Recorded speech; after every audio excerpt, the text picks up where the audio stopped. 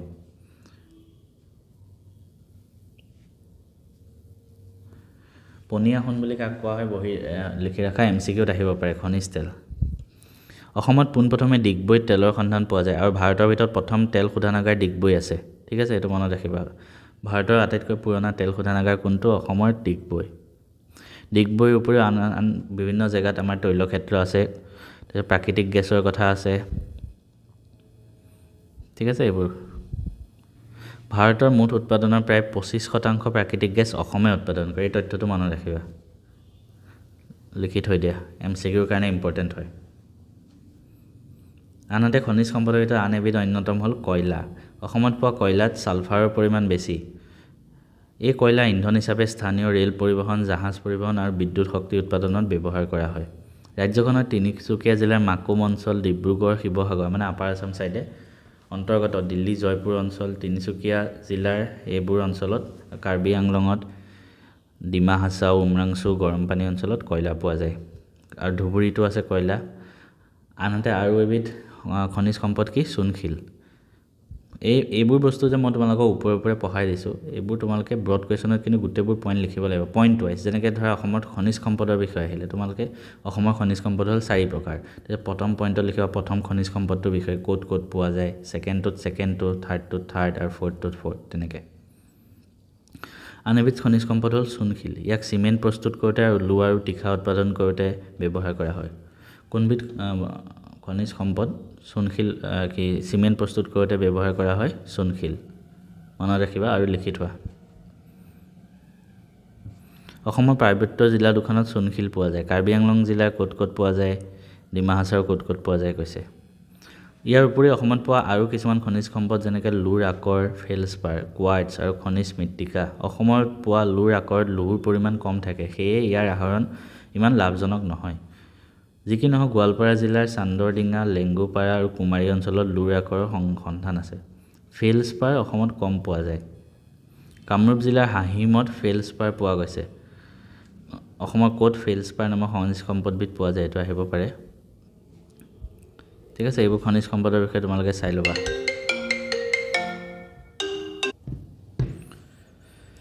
উত্তৰ পূব ভাৰতৰ লগতে অসম জলজ সম্পদতো চহকী বা জলজ সম্পদৰ বিষয়ে আমি পঢ়িম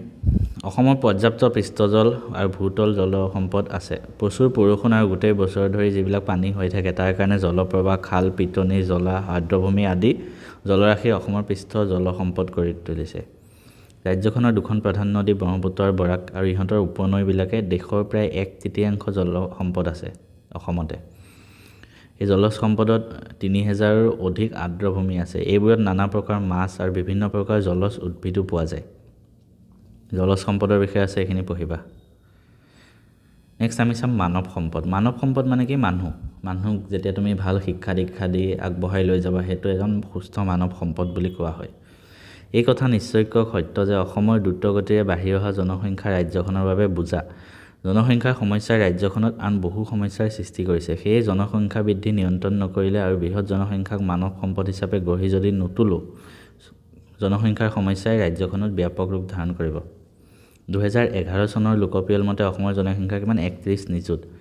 এই জনসংখ্যা ভাৰতৰ মুঠ জনসংখ্যাৰ 2.5% হয় ৰাজ্যখনৰ প্ৰায় 73% লোক শিক্ষিত ঠিক আছে অসমৰ কিমান পাৰ্চেণ্ট শিক্ষিত আছে সেইটো মনত ৰাখিবা 73% এইটো মনত ৰাখিলে হ'ল পুৰুষ কিমান মহিলা কিমান সেইটো নাহে গৈ কিন্তু এমচিকিউত এইটো আহিব পাৰে কিমান পাৰ্চেণ্ট শিক্ষিত আকৌ নগৰ আৰু গাঁৱৰ জনসংখ্যাৰ শিক্ষিত হাৰ যথাক্ৰমে নগৰত 88 গাঁৱত 70 গাঁৱত অবভিয়াছলি কম থাকিব শিক্ষিত হাৰ বয়সৰ ভিত্তিত দেখা যায় যে জাপান বা চীন দেশৰ দৰে ভাৰতৰ আৰু অসমৰ জনসংখ্যাৰ বয়সস্থ লোকৰ দ্বাৰা ভাৰাক্ৰান্ত নহয় মন কৰিবলগীয়া যে 15 বছৰৰ পৰা 34 বছৰ বয়সৰ ভিতৰত অসমৰ জনসংখ্যা ইমান 10 নিযুততকৈ অধিক লোক আছে ই এক আশাৰ বতৰা কিয়নো আমাৰ অসমত মানে যুৱ প্ৰজন্মৰ মানুহ বেছি আছে গতিকে তেওঁলোকক উচিত শিক্ষা দি আমি আগবঢ়াই নিলে মানৱ সম্পদ গঢ়ি তুলিব পাৰোঁ ঠিক আছে এইখিনি তোমালোকে পঢ়িবা এইখিনিলৈকে নেক্সট আমি চাম প্ৰাকৃতিক সম্পদৰ সংকট কিয় হৈছে যেহেতু চেপ্টাৰটো বেছি দীঘলীয়া হৈ যাব ধৰিছে আৰু তোমালোকে নিজেও কামোৰ পাবা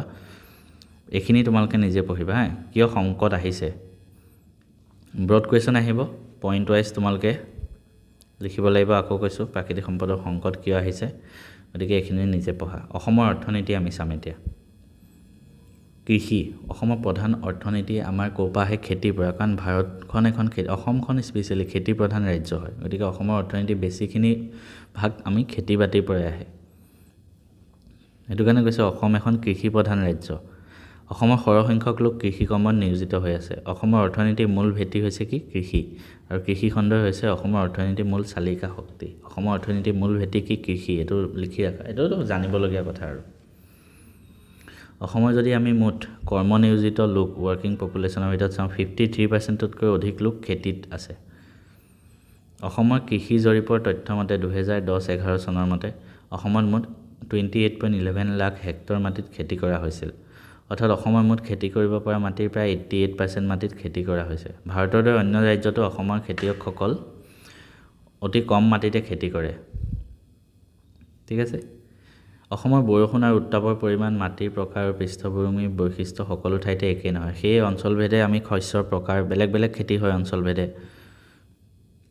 ঠিক আছে সেয়ে মাটিৰ প্ৰকাৰ গুণাগুণ পৃষ্ঠভূমিৰ বৈশিষ্ট্য আৰু বৰষুণ আৰু উত্তাপৰ বিতৰণৰ ভিন্নতাৰ ওপৰত ভিত্তি কৰি অসমক মুঠ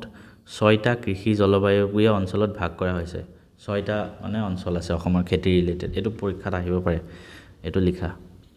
পইণ্ট কি আছে প্ৰথম 1 নম্বৰতে হ'ল নামনি ব্ৰহ্মপুত্ৰ উপত্যকা অঞ্চল উত্তৰ পাৰৰ সমভূমি অঞ্চল মধ্য ব্ৰহ্মপুত্ৰ উপত্যকা সমতল অঞ্চল উজনি ব্ৰহ্মপুত্ৰ উপত্যকা অঞ্চল বৰাক উপত্যকা অঞ্চল আৰু 6 পাৰ্বত্য অঞ্চল এই 6টা অঞ্চল মনত ৰাখা কি আছে ব্ৰহ্মপুত্ৰ উপত্যকাৰ লগত ৰিলেটেড নামনি মধ্য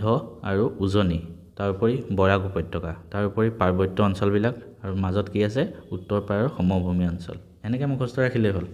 6টা খালি মুখস্থ ৰাখিবা ঠিক আছে বাকি ইয়াত কিছুমান ডাটা দিয়া আছে গোটেই ডাটাবিলাক তোমালোকে মনত ৰাখিবলৈ চেষ্টা কৰিবা যিমানখিনি লাগে পাৰা কাৰণ ব্ৰড কোৱেশ্চন আহিলে লিখিব লাগিব বাকি এমসিকিউ নাহে কেনিৰ পৰা ধান অসমৰ প্ৰধান শস্য অসমৰ আটাইতকৈ বেছি খেতি হোৱা বস্তুটোৱে হ'ল ধান ৰাজ্যখনৰ গোটেই 6টা কৃষি জলবায়ুবীয় অঞ্চলতে ধান খেতি কৰা হয় এই তালিকাত দিয়া তথ্য মতে 2011-12 চনত অসমত 25.45 লাখ হেক্টৰ মাটিত ধান খেতি কৰা হৈছিল আৰু ইমান মেট্ৰিক টন ধান উৎপন্ন হৈছিল অসমত 3 প্ৰকাৰৰ ধান খেতি কৰা হয় কি আহু ধান খালি ধান আৰু বড়ো ধান ঠিক আছে একেটা মুখস্থ ৰাখা আহু কি ধান আহু ধান খালি ধান আৰু বড়ো ধান একেটা লিখি ৰাখা অসমত কি 3 প্ৰকাৰৰ ধান খেতি কৰা হয় বুলি আহিব পাৰে বহিত অসমৰ মুঠ ধান খেতি কৰা মাটি প্ৰায় সবতকৈ বেছি খালি ধানৰ খেতি কৰা হয় সবতকৈ বেছি ধান কি হয় খালি ধান অসমত বেছি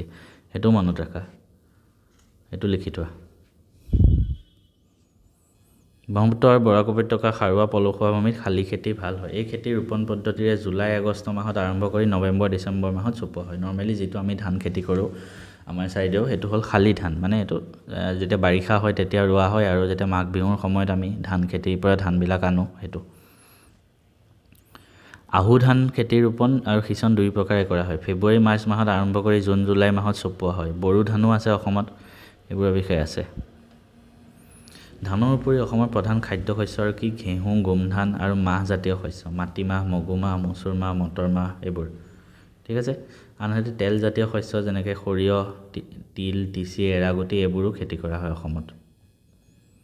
আনহাতে আমিতো অসমত শাক পাচলি খেতিও কৰোঁ ফল মূলৰ খেতিও কৰোঁ শস্যৰ খেতিও কৰা হয় ঠিক আছে মৰাপাটৰ খেতি কৰা হয় এইবোৰ লিখা আছে এইবোৰ মনত ৰাখিবা আৰু জুম খেতি কৰা হয় অসমত মই য'ত ইম্পৰ্টেণ্ট পইণ্ট আছে সেইবিলাক তোমালোকক কৈ গৈ আছোঁ অসমৰ কাৰ্বি আংলং আৰু ডিমা হাছাও পাৰ্বত্য জিলা দুখন সামৰি লোৱা পাৰ্বত্য অঞ্চলটোত জুম খেতি কৰা হয় ঠিক আছে জুম খেতি তোমালোকে সৰুতেও পঢ়িছা পাহাৰত যিবিলাক কাটি খেতি কৰে কাৰ্বি আংলঙৰ মুঠ মাটিকালি ইমান % অঞ্চল আৰু ডিমা হাছাওৰ 85% অঞ্চল পাহাৰে আবৃত আছে এই পাহাৰীয়া অঞ্চলত জুম খেতি কৰা হয় ঠিক আছে জুম খেতি কেনেদৰে কৰা হয় ইয়াত লিখা আছে এইখিনি পঢ়িবা নেক্সট আমি অসমৰ উদ্যোগৰ বিষয়ে পঢ়িম অসম প্ৰাকৃতিক সম্পদত চহকী প্ৰচুৰ প্ৰাকৃতিক সম্পদৰ লগতে মূল্যৱান খনিজ সম্পদ থকা স্বত্তেও উদ্যোগ খণ্ডত অসম পিছ পৰি আছে। ৰাজ্যখনৰ সম্পদৰাজি উপযুক্তভাৱে ব্যৱহাৰ কৰি উদ্যোগীকৰণ প্ৰক্ৰিয়া আগবঢ়াই নিয়াৰ ক্ষেত্ৰত অসমে আশামতে সফলতা অৰ্জন কৰিব পাৰে। অসমৰ উদ্যোগৰ বিষয়ে আছে ইয়াত। সম্প্ৰতি অসমত ক্ষুদ্ৰ উদ্যোগ মানে স্মল স্কেল যিবিলাক ইণ্ডাষ্ট্ৰী উন্নয়নৰ ক্ষেত্ৰত বিশেষ গুৰুত্ব দিয়া হৈছে। ক্ষুদ্ৰ উদ্যোগ মানে যিবিলাক সৰু সৰু উদ্যোগ আছে অসমত মৰাপাটৰ নহয়, পাট মুগাৰ এনেকুৱা ধৰণৰ উদ্যোগবিলাক। ঠিক আছে, এতিয়া আমি য'ত ইম্পৰ্টেণ্ট পাম মই সেইবিলাক তোমালোকক কৈ যাম।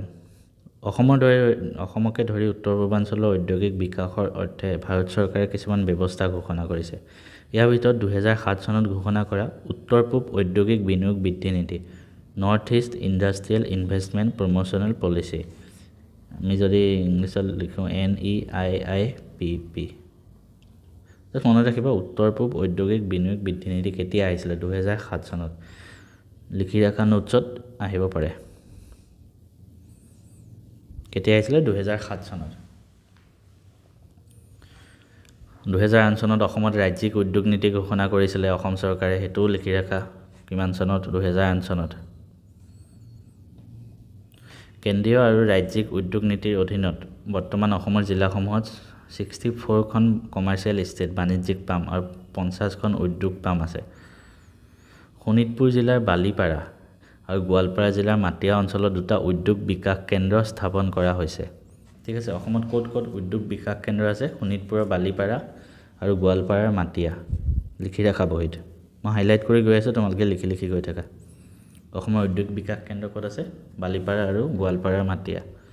আনহাতে 9টা সংহত আন্তঃগাঁথনি উন্নয়ন কেন্দ্ৰ ইণ্টিগ্ৰেটেড ইনফ্ৰাষ্ট্ৰাকচাৰ ডেভেলপমেণ্ট চেণ্টাৰ আছে অসমত। কেইটা? 9টা। ক'ত ক'ত আছে মনত নাৰাখিলেও হ'ল, কাৰণ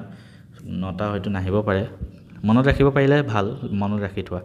9টা সংহত আন্তঃগাঁথনি উন্নয়ন কেন্দ্ৰ আছে। কেইটা আছে আহিব পাৰে? 9টা। ক'ত ক'ত আছে? ইণ্টিগ্ৰেটেড ইনফ্ৰাষ্ট্ৰাকচাৰ ডেভেলপমেণ্ট চেণ্টাৰ ক'ত আছে? ধেমাজি, চিলাপাথাৰ, পাঠশালাত আছে, দলগাঁৱত আছে, মালনী বিল, কাছাৰ, ডিমৌ আছে, নলতলি, ভোমোৰাগুৰি, নগাঁৱত, তিতাবৰত আছে, মৰাণত আছে, টিহুত আছে। গোটেইকেইটা লিখি ৰাখা। ঠিক আছে, ইয়াৰ উপৰি কিছুমান উদ্যোগ পাৰ্ক আছে, ইণ্ডাষ্ট্ৰিয়েল পাৰ্ক আৰু উদ্যোগ কেন্দ্ৰ আছে। এতিয়া অসমত কিছুমান উদ্যোগ পাৰ্ক আছে। ঠিক আছে, এইবোৰ তোমালোকে মুখস্থ ৰাখিব লাগিব। এই তালিকাখন, এই গোটেই তালিকাখন তোমালোকে পাৰিলে মুখস্থ কৰিবলৈ চেষ্টা কৰিবা। আমি 9টা যে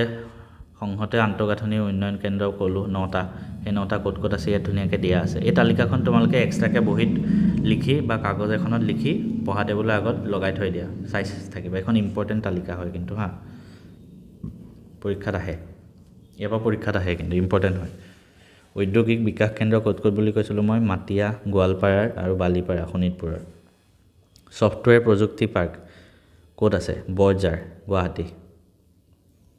এইটোও আহে। অসমৰ মেপ আঁকি পেলাই এইবিলাক বস্তু বহাব আহে। ছফ্টৱেৰ প্ৰযুক্তি পাৰ্ক বহুতবাৰ আহিছে মেপ আঁকি, এইটো ইম্পৰ্টেণ্ট হয়। জৈৱ প্ৰযুক্তি পাৰ্ক ক'ত আছে? IIT গুৱাহাটীত আছে। ৰপ্তানি বৃদ্ধি ঔদ্যোগিক পাৰ্ক ক'ত আছে? আমিনগাঁৱত আছে। এই গোটেই তালিকাখনে ইম্পৰ্টেণ্ট হয়। তোমালোকে যিখন বহীত নোটছ বনাইছা সেইখন বহীত এই তালিকাখনো লিখি ৰাখা ধুনীয়াকৈ, গোটেইখিনি, এই গোটেইকেইটা লিখি ৰাখা। এইটো ঔদ্যোগিক বিকাশ কেন্দ্ৰ কেইটা ক'ত আছে? সংহত আন্তঃগাঁথনি উন্নয়ন কেন্দ্ৰ ডিমৌ, দলগাঁও, নলতলি, মালনী বিল, তিতাবৰ, চিলাপথাৰ, টিহু, পাঠশালা আৰু মৰাণ।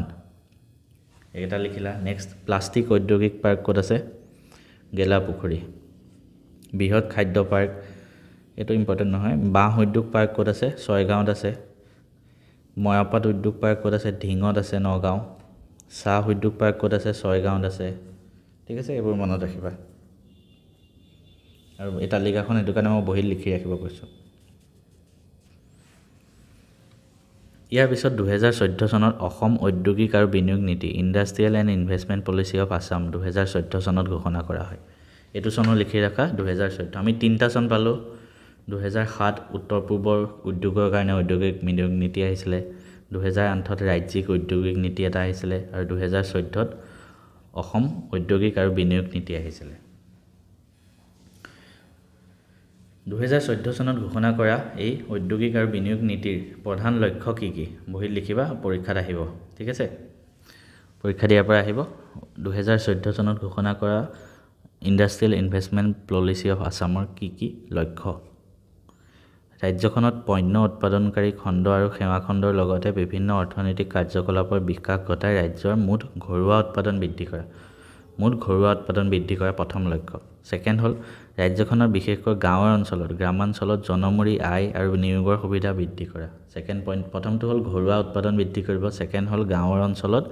জনমূৰি আয় বৃদ্ধি কৰিব থাৰ্ড হ'ল অতি ক্ষুদ্ৰ মাইক্ৰ স্মল মানে ক্ষুদ্ৰ আৰু মধ্যমীয়া উদ্যোগৰ বিকাশৰ বাবে বিনিয়োগ গঠন কৰা ইণ্ডাষ্ট্ৰি চাৰিটা টাইপৰ থাকে মাইক্ৰ স্মল মই ইংলিছত লিখিছোঁ মিডিয়াম ঠিক আছে মানে তিনিটা টাইপৰ থাকে MSM ঠিক আছে micro small and medium micro মানে অতি ক্ষুদ্ৰ স্মল মানে ক্ষুদ্ৰ আৰু মিডিয়াম মানে মধ্যমীয়া এইবোৰ উদ্যোগৰ উৎপাদনৰ কাৰণে বিনিয়োগ বৃদ্ধি কৰিব ফ'ৰ্থ হ'ল বৃহৎ সংখ্যক দক্ষ লোক সৃষ্টি কৰা ঠিক আছে এই চাৰিটা তোমালোকে লিখি ৰাখা গোটেইকেইটা নীতিৰ উদ্দেশ্য পৰীক্ষাত আহিব নেক্সট অসমৰ উদ্যোগবোৰক 5টা প্ৰকাৰে ভাগ কৰিছে এইটো ইম্পৰ্টেণ্ট হয় বহিত আকৌ লিখা অসমৰ উদ্যোগক 5 প্ৰকাৰে ভাগ কৰিব পাৰি প্ৰথম হ'ল খনি উদ্যোগ মাইনিং ইণ্ডাষ্ট্ৰি ছেকেণ্ড হ'ল হস্তশিল্প উদ্যোগ হেণ্ডিক্ৰাফ্ট থাৰ্ড হ'ল কৃষিভিত্তিক উদ্যোগ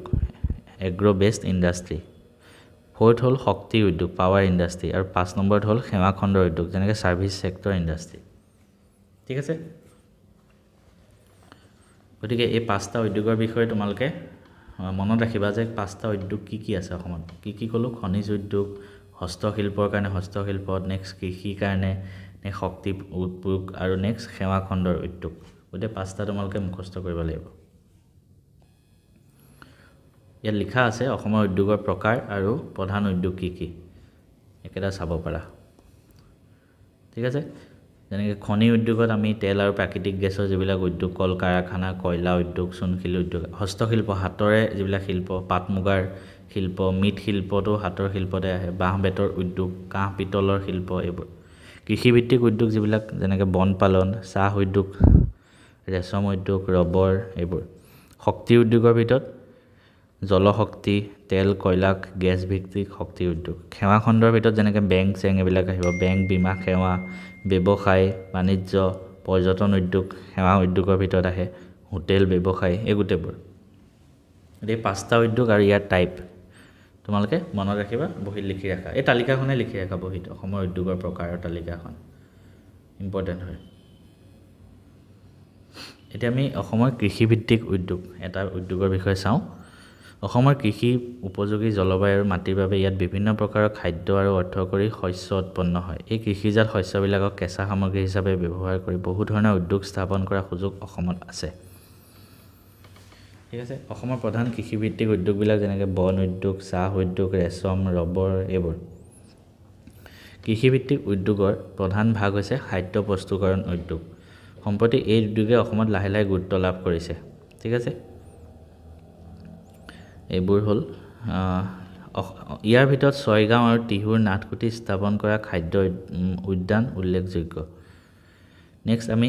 আৰু কৃষিভিত্তিক উদ্যোগৰ ভিতৰত ৰেচম উদ্যোগ হ'ল এটা অসমত পৰম্পৰাগতভাৱে 3 প্ৰকাৰৰ ৰেচম মানে চিল্ক উৎপাদন কৰা হয় এৰী মুগা আৰু ননী পাট ঠিক আছে অসমত কি ৰেচম উৎপাদন কৰা হয় লিখি ৰাখা এৰী মুগা আৰু ননী পাট অসমৰ কৃষিভিত্তিক উদ্যোগ আহিলে গোটেইকেইটা টাইপৰ বিষয়ে লিখিব লাগিব ৰেচম উদ্যোগ হ'ল কৃষিভিত্তিক তাৰপিছত বন উদ্যোগৰ বিষয়ে আমি পঢ়িলোঁ খাদ্য প্ৰস্তুতকৰণ উদ্যোগ এইবোৰ অসমৰ সমাজ সংস্কৃতিত এই 3বিধ ৰেচমে গুৰুত্বপূৰ্ণ স্থান লাভ কৰিছে মই ইম্পৰ্টেণ্ট পইণ্টবিলাক ইয়াত কৈ গৈছোঁ সোণালী সূতা বুলি জনাজাত মুগা সূতা অসম মানে এইকাৰণে পৃথিৱী বিখ্যাত সোণালী সূতা বুলি কাক কোৱা হয় পৰীক্ষাত আহিব পাৰে লিখা মুগা সূতা ঠিক আছে আন এটা কৃষিভিত্তিক উদ্যোগ হ'ল ৰবৰ উদ্যোগ কৃষিভিত্তিক উদ্যোগৰ বিষয়ে আহিলে এনেকৈ পইণ্ট ৱাইজ লিখিবা ধুনীয়াকৈ ৰবৰ উদ্যোগ লিখিবা তাৰপিছত চাহ উদ্যোগটো জানাই গোটেই পৃথিৱী বিখ্যাত অসম চাহৰ কাৰণে বিখ্যাত ভাৰতৰ মুঠ চাহ উৎপাদনৰ আধাতকৈ বেছি অসমেই উৎপাদন কৰে ঠিক আছে চাহ উদ্যোগৰ বিষয়ে লিখিবা আহিলে নেক্সট আমি চাম মীন উদ্যোগ মানে মাছৰ যিবিলাক উদ্যোগ সেইটো এইখিনি তোমালোকে নিজে পঢ়িব পাৰা, ইয়াত ইমান ইম্পৰ্টেণ্ট নাই, মানে MCQৰ কাৰণে ইমান ইম্পৰ্টেণ্ট নাই, পৰীক্ষাত আহিব পাৰে। যি ইম্পৰ্টেণ্ট আছে মই ওপৰে তোমালোকক কৈ যাম। জিলা ভিত্তিত মাছৰ পোনা উৎপাদনৰ পৰা দেখা যায় যে বৰপেটা জিলাই সৰ্বাধিক মাছৰ পোনা উৎপাদন কৰে। এইটো পাৰিলে মনত ৰাখিবা। মাছ উৎপাদনত নগাঁও জিলা প্ৰথম স্থানত আছে, এইটো লিখি ৰাখা। নগাঁও জিলা প্ৰথম মানে স্থানত, আৰু মাছৰ পোনাৰ ক্ষেত্ৰত বৰপেটা জিলা। তেল উদ্যোগ, অসমৰ খনিজ তেল, এইটো যেনেকৈ ডিগবৈ তেল শোধনাগাৰ ভাৰতৰ ভিতৰত প্ৰথম হয়, সেইবোৰ আছে। বৰ্তমান অসমত 4টা তেল শোধনাগাৰ আছে। ক'ত? ডিগবৈ, গুৱাহাটী, বঙাইগাঁও আৰু নুমলীগড়। ঠিক আছে, এইটো লিখি ৰাখা। অসমত 4টা তেল শোধনাগাৰ আছে। ক'ত? ডিগবৈটো আটাইতকৈ পুৰণা ভাৰতৰ ভিতৰতে, গুৱাহাটীত এটা আছে, বঙাইগাঁৱত আছে আৰু নুমলীগড় ৰিফাইনেৰী, 4টা আছে।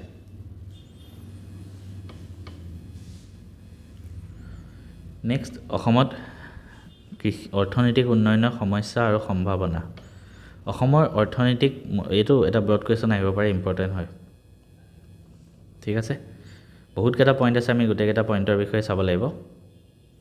অসমৰ অৰ্থনীতি মূলতঃ কৃষিৰ ওপৰত নিৰ্ভৰশীল হয়। অসমৰ প্ৰায় ৭৫% লোকে কৃষিক প্ৰধান জীৱিকা হিচাপে গ্ৰহণ কৰি আহিছে, কিন্তু মন কৰিবলগীয়া যে ৰাজ্যখনত এতিয়াও কৃষিৰ বিশেষ উন্নতি হোৱা নাই। ইয়াৰ কাৰণ হৈছে অসমৰ কৃষিৰ কিছুমান সমস্যা আছে। এই প্ৰধান সমস্যাসমূহ কি কি? অসমত কৃষিখণ্ডৰ উন্নয়নৰ ক্ষেত্ৰত প্ৰধান সমস্যা কি কি আছে? বহীত লিখি থাবা, গোটেইকেইটা লিখিবা, যিমান পাৰি মুখস্থ কৰিবা। প্ৰথম পইণ্ট কি? আমি এটা এটাকৈ চাম। অসমত কৃষি উন্নয়নৰ কি কি সমস্যা? প্ৰথম, অসমৰ সমভূমি অঞ্চলত পৰম্পৰাগত কৃষি আৰু পাহাৰীয়া অঞ্চলত ঝুম খেতি এতিয়াও পুৰণিকলীয়া পদ্ধতিৰে হৈছে। গতিকে প্ৰথম পইণ্টত আমি কি পালোঁ? পুৰণিকলীয়া পদ্ধতি। ঠিক আছে, ছেকেণ্ড পইণ্ট আমি কি চাম? অসমৰ খেতিয়কসকলৰ খেতি মাটি সাধাৰণতে সৰু সৰু খণ্ডত বিভক্ত হোৱাৰ বাবে সেইবোৰত আধুনিক কৃষি সঁজুলি প্ৰয়োগ কৰিবলৈ অসুবিধা। ছেকেণ্ড পইণ্ট আমি পালোঁ যে অসমৰ খেতি মাটিবিলাক সৰু সৰু খণ্ডত বিভক্ত। ঠিক আছে, পুৰণিকলীয়া পদ্ধতি, ছেকেণ্ড পইণ্ট সৰু সৰু খণ্ডত বিভক্ত। থাৰ্ড পইণ্ট আমি পালোঁ যে জলসিঞ্চন পদ্ধতি উন্নত নহয় আৰু পৰ্যাপ্ত নহয়। জলসিঞ্চন পদ্ধতি। নেক্সট, অসমত ধান খেতি বিস্তৃতভাৱে কৰা হয় আৰু কৃষি অৰ্থনীতিত ইয়াৰ গুৰুত্ব অধিক, কিন্তু এই খেতিৰ উন্নতিৰ বাবে আধুনিক কৃষি পদ্ধতিৰ প্ৰয়োগত গুৰুত্ব প্ৰদান কৰা হোৱা নাই। নেক্সট, আমি ধান খেতি পালোঁ যে ধান খেতি বেছি উন্নত কৰাৰ চেষ্টা হোৱা নাই। নেক্সট ইম্পৰ্টেণ্ট পইণ্ট যে বানপানী আৰু গৰাখহনীয়াৰ কাৰণে অসমৰ বহুতখিনি কৃষি ক্ষতিগ্ৰস্ত হয়। আমি পালোঁ প্ৰাকৃতিক দুৰ্যোগৰ কাৰণে বানপানী আৰু গৰাখহনীয়া। নেক্সট পালোঁ খৰাং বতৰৰ কাৰণেও আমাৰ খেতি বিনষ্ট হয়। শস্যৰ সুৰক্ষা ব্যৱস্থা আৰু শস্য চপোৱা পদ্ধতি উন্নত নহয়। আমি শস্য উৎপাদন কৰিলোঁ, কিন্তু শস্যবিলাক কেনেকৈ ৰাখিম, সুৰক্ষা ব্যৱস্থাটো উন্নত নহয়। সংৰক্ষণৰ সুবিধা সীমিত হয়। কৃষকে উৎপন্ন কৰা শস্যৰ উচিত মূল্য কৃষকে প্ৰত্যক্ষভাৱে লাভ কৰিব ব্যৱস্থা নোহোৱাৰ ফলত কৃষকসকলো দুৰ্বল হৈ পৰে। কৃষকসকল ডাইৰেক্ট গৈ বজাৰত বেচিব নোৱাৰে, সিহঁতে বেলেগ মানুহক দিয়ে, মানুহে নি মানুহৰ মাজত বেচে। গতিকে ডাইৰেক্ট যিহেতু নহয়, গতিকে লোকচান হয়। উন্নত মানৰ বীজ, প্ৰয়োজনীয় সাৰ আৰু কৃষি সঁজুলি সহজে পাব নোৱাৰে। কৃষি ঋণো আৰু ৰেহাইও নহয়। ভিতৰুৱা কৃষি অঞ্চল আৰু নগৰ চহৰৰ বজাৰৰ মাজত উন্নত যাতায়াতৰ ব্যৱস্থা নাই। সেইটো এটা যাতায়াতৰ ব্যৱস্থাও নাই যে আমি খেতি যিবিলাক উৎপাদন কৰোঁ সেইবোৰ আমি ভাল ভাল চহৰত নি বেচিব পাৰোঁ। কৃষিখণ্ড আৰু কৃষিভিত্তিক উদ্যোগ সমান্তৰালভাৱে আগবঢ়া নাই, সেইটো এটা পইণ্ট। কৃষি যান্ত্ৰিকীকৰণৰ ক্ষেত্ৰত কম খৰচী বিজুলী শক্তিৰ ব্যৱহাৰ নাই। সামগ্ৰিক আন্তঃগাঁথনিৰ অভাৱ। ঠিক আছে, গোটেইকেইটা পইণ্ট আমি মুখস্থ ৰাখোঁ, যিমান পাৰে মুখস্থ ৰখা। পুৰণিকলীয়া পদ্ধতি হৈ আছে, জলসিঞ্চন ব্যৱস্থা উন্নত নহয়, আকৌ কৈ দিছোঁ। খেতি মাটিবিলাক সৰু সৰু খণ্ডত বিভক্ত। ধান খেতি কৰা হয়, কিন্তু ধান খেতি উন্নতিৰ কাৰণে একো ব্যৱস্থা নাই। প্ৰাকৃতিক দুৰ্যোগ যেনে বানপানী, গৰাখহনীয়াৰ কাৰণে হয়। খৰাং বতৰৰ কাৰণে নষ্ট হয়। আমি শস্যবিলাক সুৰক্ষিত ৰাখিব নোৱাৰোঁ। উন্নত মানৰ বীজ, প্ৰয়োজনীয় সাৰ এইবোৰ নহয়। কৃষি ঋণ ৰেহাই নহয়। এটা ইম্পৰ্টেণ্ট হ'ল যাতায়াত আৰু পৰিবহণ ব্যৱস্থা, আমি দূৰ দূৰণিলৈকে বেচিবলৈ নিনিয়ে। প্ৰত্যক্ষভাৱে কৃষকে বেচিব নোৱাৰে বজাৰত গৈ, সেইবোৰ। ঠিক আছে,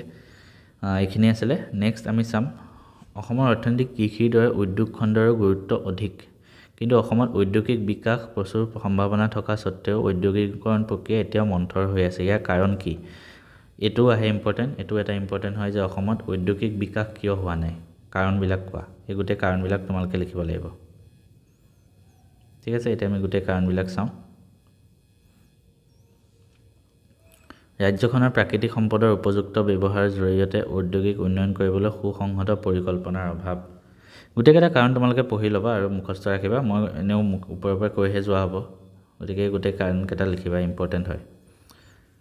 ইমানতে এই চেপ্টাৰটো মই খতম কৰিছো ইয়াৰ পৰা বেছিকে ব্ৰড কোৱেশ্চন আহাৰ চান্স বেছি আছে তোমালকে যদি চোৱা ঠিক আছে ইয়াত যদি চোৱা লাষ্ট ফালে ব্ৰড কোৱেশ্চন বহুত আছে গুটেবোৰ তোমালকে লিখিবা আৰু মুখস্থ ৰাখিবা এইবিলাক চোৱা ঔদ্যোগিক বিকাশ কিয় মন্থৰ হৈ আছে কাৰণসমূহ কৃষি উন্নয়নৰ সমস্যা কাৰণসমূহ কৈছে গতিকে এইবোৰ ধুনীয়াকৈ লিখিব লাগিব আৰু নেক্সট মই তোমালোকক এমসিকিউ দিম এই চেপ্টাৰটোৰ আৰু অসমৰ মেপখনৰ ওপৰত এটা ভিডিও দিম তাৰ পিছত আমাৰ সমাজ বিজ্ঞান খতম